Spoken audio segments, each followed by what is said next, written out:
ಒಂದ್ ನಿಮಿಷ ಕೇಳಿ ನೋಡಿ, ಒಂದೇ ನಿಮಿಷ ಮಾತಾಡ್ತಿರಲ್ಲ, ಚರ್ಚೆ ಇಲ್ಲ. ಅದು ಪಾರ್ಲಿಮೆಂಟ್ ಅಲ್ಲಿ ತಗೊಂಡವ್ರ ಬಿಲ್, ಕಮಿಟ್ಮೆಂಟ್ ಬಿಲ್ ತರ್ತಾರೆ. ನೀವು ಚರ್ಚೆ ಏನ್ ಮಾಡ್ಬೇಕಾಗಿರೋದು? ಏನ್ ಎಲ್ಲಾ ರೈತರ ಜಾಗ ತಗೊಂಡ್ ಬಿಡ್ತಾವ್ರೆ, ಖಾತಾಗಳು ಮಾಡ್ಬಿಡ್ತೀವಿ ಅಂತ ಹೇಳಿದಿರ, ಅಪ್ರಚಾರ ಮಾಡಿದಿರಲ್ಲ, ಜನಗಳು ತಪ್ಪಾಯ್ತು ಅದ್ ಬಗ್ಗೆ ಚರ್ಚೆ ಮಾಡಿ. ನೀವು ಆಕ್ಟ್ ಬಗ್ಗೆ ಅಲ್ಲಿ ಚರ್ಚೆ ಮಾಡಿ, ಅಲ್ಲಿ ಪಾರ್ಲಿಮೆಂಟ್ ಅಲ್ಲಿ ಚರ್ಚೆ ಮಾಡಿ ಹೇಳಿ. ಈಗ ಆಕ್ಟ್ ಬಗ್ಗೆ ಪಾರ್ಲಿಮೆಂಟ್ ಅಲ್ಲಿ ಚರ್ಚೆ ಮಾಡ್ಬೇಕಾಗಿರೋದು. ಏನು ನೀವು ಏನ್ ಪ್ರಚಾರ ಮಾಡಿದೀರಾ, ಅಪ್ರಚಾರ ಮಾಡಿದೀರಾ? ಎಲ್ಲಾ ರೈತರ ಆಸ್ತಿ ತಗೊಂಡ್ಬಿಟ್ಟವ್ರೆ, ದೇವಸ್ಥಾನಗಳು ತಗೊಂಡ್ಬಿಟ್ಟವ್ರೆ, ಹಂಗ್ ಮಾಡ್ಬಿಟ್ಟವ್ರೆ. ಅದ್ ಬಗ್ಗೆ ಚರ್ಚೆ ಮಾಡಿ ಸರ್. ಅದ್ ಬಗ್ಗೆ ಏನಕ್ಕೆ ಮಾತಾಡ್ತಿದ್ರೆ ನೀವು? ತಗೊಂಡ್ ಬರ್ತಾರೆ ಪಾರ್ಲಿಮೆಂಟ್ ಅಲ್ಲಿ ಬಿಲ್, ಎಲ್ಲ ರಾಜ್ಯದಲ್ಲಿ ಮೀಟಿಂಗ್ ಮಾಡಿದ್ದಾರೆ, ಅವ್ರು ತಗೊಂಡು ಪಾರ್ಲಿಮೆಂಟ್ ಅಲ್ಲಿ ಡಿಸ್ಕಷನ್ ಮಾಡಿ, ಅಲ್ಲಿ ಮಾಡಿ ಡಿಸ್ಕಷನ್ ಅಗತ್ಯ ಇಲ್ಲ. ನೀವು ಮಾಡಿರೋದು ಆರೋಪ ಮೇಲೆ ಡಿಸ್ಕಷನ್ ಮಾಡಿ.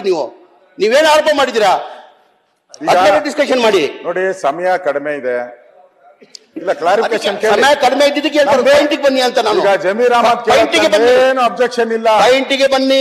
ಆಯ್ತು, ಪಾಯಿಂಟಿಗೆ ಬನ್ನಿ. ಅದಕ್ಕೆ ನಾನು ಜಮೀರ್ ಅಹಮದ್ ಅವ್ರಿಗೆ ವಿನಂತಿ ಮಾಡ್ತೀನಿ. ಅವರು ದೊಡ್ಡ ಲೀಡ್ರು, ಮಂತ್ರಿ, ಅವರು ಒಂದು ಟೈಮ್ ಬೇಕಾದ್ರೆ ಮುಂದಕ್ಕೆ ಹಾಕ್ಬಿಡಿ. ಅವ್ರು ಏನೇನು ಬರ್ಕೊಡ್ತಾರೋ ಬಂದ್ರೆ ಎದುರು ಓದ್ಬಿಟ್ಟು ನಾನು ಹೊರಟೋಗ್ತೀನಿ ಮನೆಗೆ. ಅವ್ರು ಏನ್ ಹೇಳ್ತಾರೋ ಹಂಗೆ ಹೇಳ್ಬಿಟ್ಟು ಹೋಗ್ತೀನಿ ನಾನು. ನಂದೇನು ಅಬ್ಜೆಕ್ಷನ್ ಇಲ್ಲ, ಬರ್ಕೊಡ್ಲಿ ಅವ್ರು. ಅವ್ರೇ ಇದೇ ಹೇಳ್ಬೇಕು, ನೀನು ಇದೇ ಹೇಳ್ಬೇಕು ಅಂತ ಹೇಳಿದ್ರೆ ನನ್ಗೇನತ್ತೆ, ನಾನು ಹೇಳ್ತೀನಿ. ನಾನ್ ಬರ್ಕೊಟ್ಟಿದ್ದು ಹೇಳಿದ್ರ? ಯಾವಾಗ್ಲೂ ಇದೇ ತರ ಹೇಳ್ತೀರಾ? ನಮಗೆ ಹಕ್ಕೈತೆ, ವಿರೋಧ ಪಕ್ಷಕ್ಕೆ ಹಕ್ಕೈತೆ. ಹೆಂಗ್ ಎಕ್ಸ್ಪ್ಲೈನ್ ಮಾಡ್ಬೇಕು ಅಂತ ನಮ್ದೇ ವಿಧ ಇದೆ.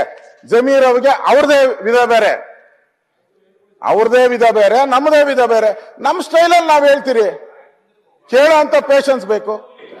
ತಪ್ಪಾಯ್ತಿ ಕೊಡ್ಬಾರ್ದು ಸರ್. ಆಯ್ತು, ತಪ್ಪಂದ್ರೆ ನೀವು ಉತ್ತರ ಕೊಡ್ತೀರಲ್ಲ, ಜಮೀರ್ ಅಹಮದ್ ಉತ್ತರ ಕೊಡ್ತಾರ, ಅವತ್ತೆ ಹೇಳಿ ನಮ್ಗೆ ಇಂತಿಂತ ತಪ್ಪು ಮಾಡಿದ್ರ ಹೇಳಿ, ಪರವಾಗಿಲ್ಲ. 5 ದಿನದಿಂದ ನೋಡಿದ್ದೀನಿ ಸಮಯ ಹೆಂಗ್ ವ್ಯರ್ಥ ಆಗುತ್ತೆ ಅಂತ. 5 ದಿನದಿಂದ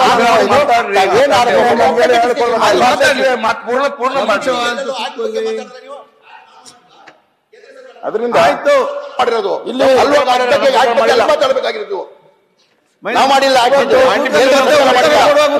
ಮಾಡಿರೋದು ಆಕ್ಟ್ ಅದು ಉತ್ತರ ಸರ್ಕಾರ ಇದ್ದಿಲ್ಲ. ಇವತ್ತು ಈ ಕಾಯ್ದೆ ಮಾಡಿರೋದ್ರಿಂದ ವಕೀಲರು ಸೇರಿ ಎಲ್ಲರೂ ಮುಸಲ್ಮಾನರೇ ಇರಬೇಕು ಅಂತ ಕೇಂದ್ರ ಸರ್ಕಾರ ತಿದ್ದುಪಡಿ ಮಾಡಿರೋದು. ನಾನು ರಾಜ್ಯ ಸರ್ಕಾರ ಮಾಡಿದೆ ಅಂತ ಹೇಳ್ತಾ ಇಲ್ಲ, ನಾನು ಕೇಂದ್ರ ಸರ್ಕಾರನೇ ಮಾಡಿರೋದು. ಇದರಿಂದನೇ ಅನಾಹುತ ಆಗಿರೋದು ಅಂತ ನಾನು ಹೇಳ್ತಾ ಇರೋವಂಥದ್ದು. ಇದರಲ್ಲಿ ಸರ್ಕಾರದ ಅಧೀನ ಜಂಟಿ ಕಾರ್ಯದರ್ಶಿ ಎಲ್ಲರೂ ಕೂಡ ಮುಸ್ಲಿಮರ ಆಗಿರ್ಬೇಕು. ಅಂದ್ರೆ ಹಿಂದೂಗಳ ಮುಜರಾಯಿ ಖಾತೆಗೆ ಇದು ಅಪ್ಲೈ ಆಗಲ್ಲ. ಹಿಂದೂಗಳ ಮುಜರಾಯಿ ಖಾತೆಗೆ ಯಾರು ಬೇಕಾದ್ರೂ ಅಧಿಕಾರಿಗಳು ಹೋಗ್ಬೋದು. ಇದು ಜಾತ್ಯತೀತ.